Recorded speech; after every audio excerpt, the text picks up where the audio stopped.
Hello, boys and girls. Welcome to Financial Education 101 with Gino Barbaro. I've got all my children here. We're going to be talking about real estate today, correct? And we're going to be asking questions, and we're going to talk about the first steps on why real estate and how you get into real estate. So, Gabrielle, what was your question? How do you start? How do you start? So, that is the best question that any investor can ask. How do you start? Before how you start, the question everybody needs to ask themselves is, why do you want to start? Why do you want to buy apartments? Why do you want to buy apartments? You don't know? Then you're not going to be good if you don't know why you want to buy apartments. I can tell you why I want to buy apartments, because I wanted to create a lifestyle so then I could come down to Florida, hang out, and own apartments and do the business from wherever I wanted to. So my lifestyle was actually funding my business. When I was at the restaurant, the business was funding my lifestyle. Now, what does that mean to you guys? That might not mean a lot, but to me, that meant everything. That meant that where was Dad working on Christmas Eve? He was working at the restaurant, right?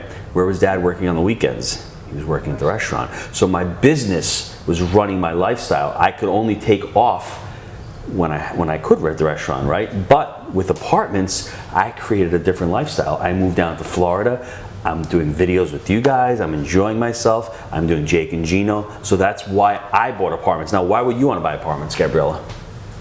So I'm able to do what I like without being tied down to a job.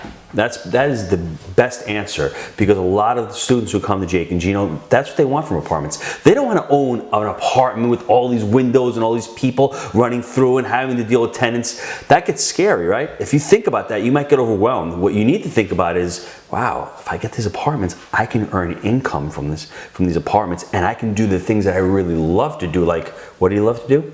Ministry work. Ministry work. What would you love to do? I guess what you're doing really in real estate. What am I doing? Apartment complexes. Apartment complexes and Multifamily. multifamily. What would you want to do? I'm currently between jobs right now. You're currently between jobs. Now, what does that mean, currently between jobs? I'm choosing. You're choosing. That's good that you're choosing. You know why? Because a lot of people don't have that choice. A lot of people just do a job because they have to do a job for money. I want you to choose a job because you're going to get paid, but because you like it and you're going to learn and you're going to grow from it. That's what multifamily did to me. I grew as a person. I became a better person. I became a smarter person. I became a smarter investor. What do you want to do? No idea. No idea? See, as we get down less and less and less, they're becoming less focused. They're becoming less of what they want to do. As you get older, it'll become more crystal clear to you. What do you want to do? I want to make money You want to make money. Why do you want to make money?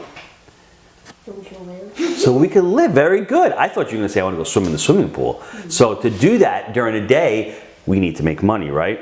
To go to Disney, we need to make money, right? To actually have grandma come down and visit us, we need to make money, right? So that's one of the reasons why we choose investments, and we choose to put money, whether it's in the stock market, whether we put it in the bank, whether we buy apartments, whether we buy houses. That's why we do multifamily. That's why we invest our money, to make money. And then ultimately, what are we doing on Thanksgiving? Where are we going Thanksgiving morning? New York. We're going to New York. We're going down to Harlem to cook. So ultimately, you want to make money, invest it, use it for yourself, and also be able to give it away. If we don't make money and if money, we won't be able to give it away and actually share our treasures. So those are the reasons why I want to make money. So next question. Why did you and Jake decide to buy in Tennessee? That's another great question. Do you remember where I bought my first property? Is it in LaGrange? In LaGrange. That was one of my first properties. It was in New York. So in New York, it's hard to buy real estate there because the taxes are so high, the property values are so high, the rents aren't as high as they should be, so the value is not there. There's not as many jobs in New York. There's people leaving New York. Where are they going to? Here. The third most populated state in the country is, you know where? It's Florida. The first one is California. The second one is Texas. Florida just overtook New York as the third most populated state, and then New York. So what's happening is California, New York, they're all moving to places where they can afford to live. Florida has no state income tax. That means you pay less taxes here. Florida is a much nicer climate. Florida is more friendly to businesses, so that's where you want to invest. And fortunately, I was lucky that Jake, at the time when I knew Jake, he was working as a drug rep. and getting catering from the restaurant, he was moving to Knoxville, Tennessee, because Knoxville has no state income tax. So you guys were there. It's a beautiful place to live. The quality and the cost of living is much cheaper than New York, and you can buy apartments there at good prices and make what we call good rates of return. So that's why we chose Tennessee. I was fortunate that Jake moved there. I initially, remember, I even went up to Rochester to try to buy because the prices were a little bit cheaper and the rents were much better and I was getting a better rate of return, but I couldn't buy enough big properties there. So when I saw Jake go down to Tennessee, we decided to buy in Tennessee. Veronica, do you have a question? How did you come up with the name Wheelbarrow Profits? Wheelbarrow Profits. It's a good question. Jake was outside cutting his grass and he's looking at a wheelbarrow. So what's the shape of a wheelbarrow? 2 legs and a wheel, right? So in multifamily investing, Jake said, wow, you need to do 3 things in multifamily investing. You need to buy right, you need to manage right, and you need to finance right. So the legs of a wheelbarrow, what happens if one of the legs are a little bit off? The wheelbarrow tips over, right?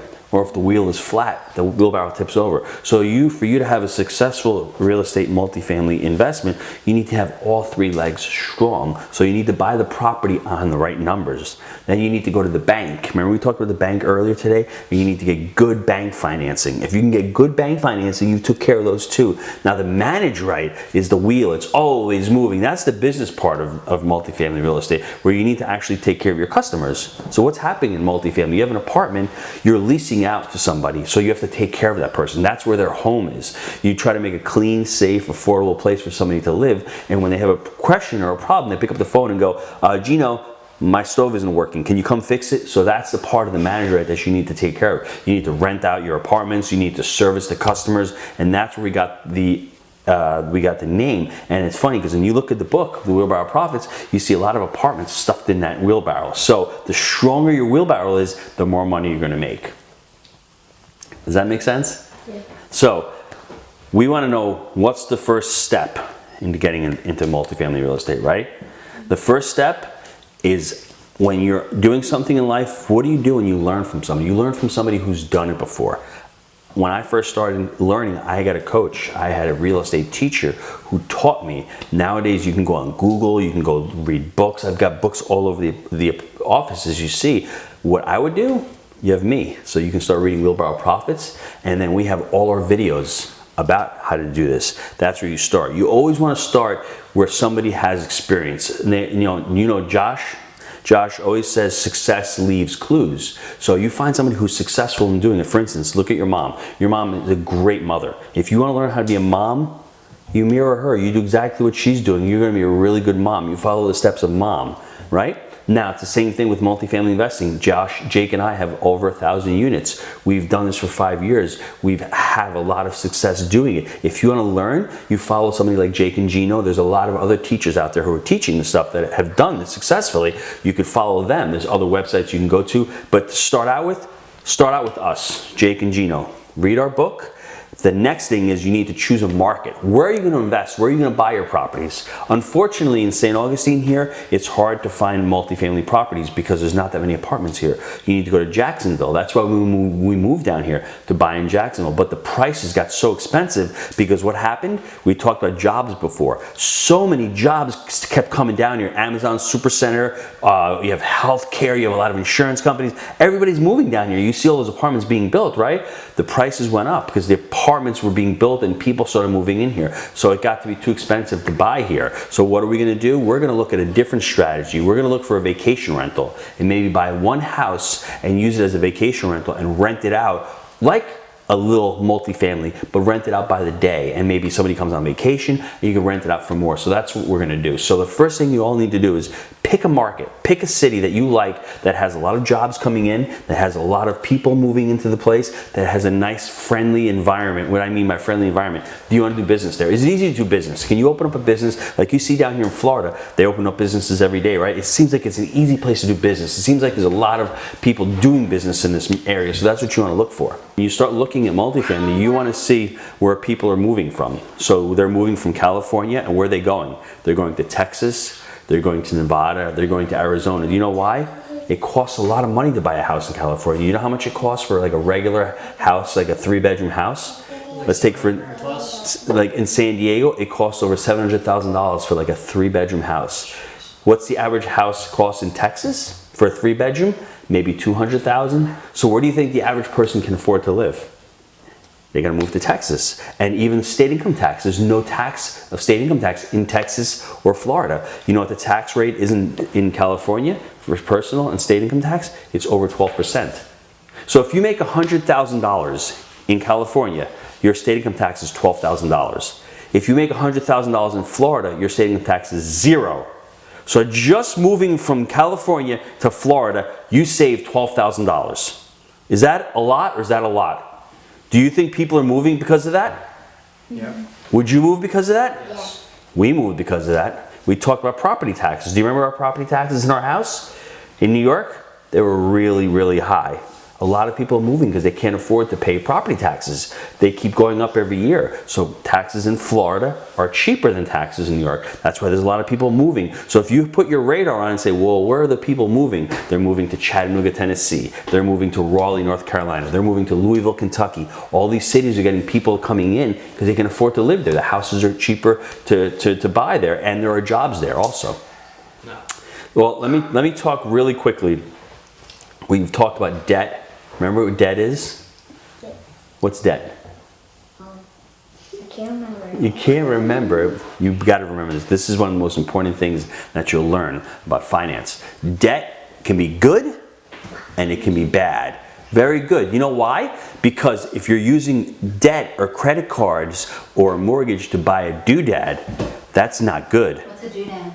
A doodad is something that takes money out of your pocket, like a liability. Anything that costs money, like for enjoyment, like the golf cart. The golf cart's a doodad, right? It's a good doodad, but it's a doodad. So, and if I'm gonna borrow money to buy that, that's not good. When we bought the golf cart, we paid for it. We weren't gonna borrow any money for that because you're just paying for something that's not making any money. So really quickly, an asset, you guys know what an asset is? Very quickly from Rich Dad, Poor Dad. An asset is something that puts money in your pocket.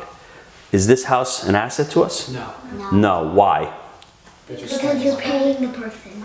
Who am I paying? Elaine. Well, you know what? I paid Elaine actually when I bought the house, right? But more importantly, who else did I pay? What have we done here? We fixed the pool, we fixed the decks, we fixed the floor, we fixed the kitchen. Those are all something we call expenses. That's money coming out of our pocket, right? So people think your house is an asset, but it's not really an asset. Right? The same thing when you're driving a car. A car is not an asset because the car is losing value and you need to take care of the car. Now the car is different because a lot of people use a car to go to work. So you need it to go to work, right? But a house, we could rent the house, right? We didn't have to buy the house. So the first thing you need to know is an asset is something that puts money in your pocket. Now we talked about stocks before. Stocks can be an asset, but if they're just sitting there and not giving you any money in return and just going up and down in price, that's not really an asset. That's not putting money in your pocket. But multifamily puts money in your pocket because it does something called it cash flows. Cash flow, just think of the word, cash flows to you. We like that. You turn the spigot on and cash flows. Every month you get a rent payment.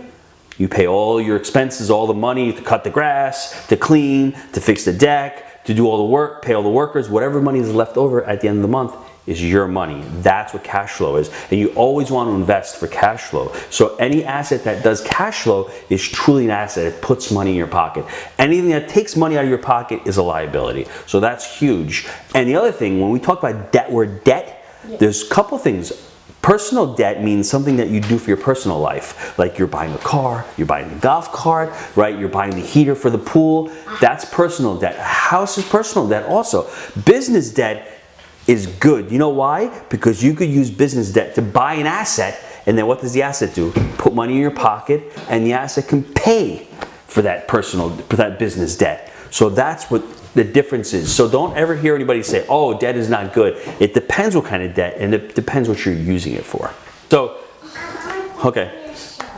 Now we talked about debt, and we talked about good debt and bad debt. Banks are the ones out there who are leveraging. Leveraging would mean something they're borrowing and lending money out. So when you go to buy your house, we talked about it before, a mortgage is just borrowing money. So if you have $1 million and you have $400,000 in the bank, you can use that $400,000 to pay. You need to get a $600,000 mortgage or debt from the bank. So it's good to use other people's money, which is the bank. That's how we bought our house. I didn't have all the money to buy the house all cash. We used part of the bank so we can buy a bigger house, a better house, and I can use my other money to invest. So that's the difference. So that's what banks are there for. And banks, as I told you before, make a lot of money using other people's money, and that's the name of the game. That's why real estate is so powerful. So let me end it with this. Real estate, why we want to invest in real estate, there's a lot of advantages, but multifamily real estate, you can control what you're doing. If you have a building, you want to raise the rents, you raise the rents. You want to kick the person out in the second apartment, you can do that. When you invest in a lot of other investments, you don't have the control. Remember we talked about buying Apple stock? You will be a small minority owner. You don't work for the company, you own it, but so minuscule that you don't control it. That's power. You're going to do control, and the other thing is leverage. You're using other people's money. So you can buy $1 million building with only $200,000 of your own money and still own $1 million building and use it. So hope you guys enjoyed this lesson. If there's any other questions, you? So guys, that's what multifamily's done for us. It's a great living. What I want you to do is get onto the Wheel of Our Profits Academy and start doing the program and start reading the book. Thank you.